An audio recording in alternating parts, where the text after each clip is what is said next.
এই হত্যার রাজনীতি আমরা চাই না দেখেই তো জুলাই অভ্যুত্থান হয়েছে নাকি? ঠিক ঠিক ঠিক।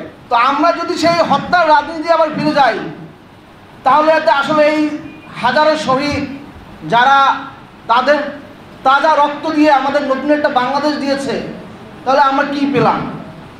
তো সেই জায়গা থেকে নাগরিক পার্টি পেশি শক্তির রাজনীতি নয়, নাগরিক পার্টি মানুষের জীবনের মান উন্নয়ন, কল্যাণ রাষ্ট্র গঠন এবং নীতির রাজনীতি করতে চায়। এবং সেই রাজনীতির বার্তা নিয়ে আমরা পাড়ায় পাড়ায়, মহল্লায় মহল্লায় এদেশের মানুষের কাছে যাচ্ছি। মানুষ সাড়া দিচ্ছে। বিশ্বমানের থার্মিক্স রড, সালাম স্টিল থার্মিক্স, দেশের একমাত্র থার্মিক্স রড।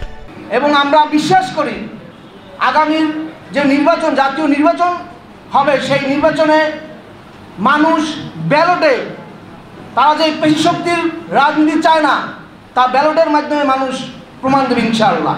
এদেশের মানুষ বিগত 54 বছরে যেই রাজনীতি চেয়েছিল যে তার জানমালের নিরাপত্তা পাবে, তার স্বাস্থ্যসেবার নিশ্চয়তা পাবে, তার যে নাগরিক অধিকার, সেই নাগরিক অধিকারের নিশ্চয়তা রাজনীতিবিদরা দিবে।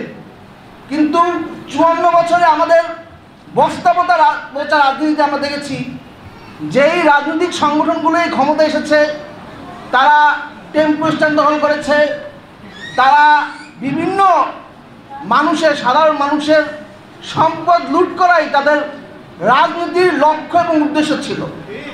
এবং এনসিপি যে নতুন ধারার রাজনীতির কথা বলছে, সেই নতুন ধারার রাজনীতি হবে যে এদেশের মানুষের জীবন মান উন্নয়ন করাই এদেশের রাজনীতি, এদেশের এনসিপির রাজনীতির মূল লক্ষ্য এবং উদ্দেশ্য হবে।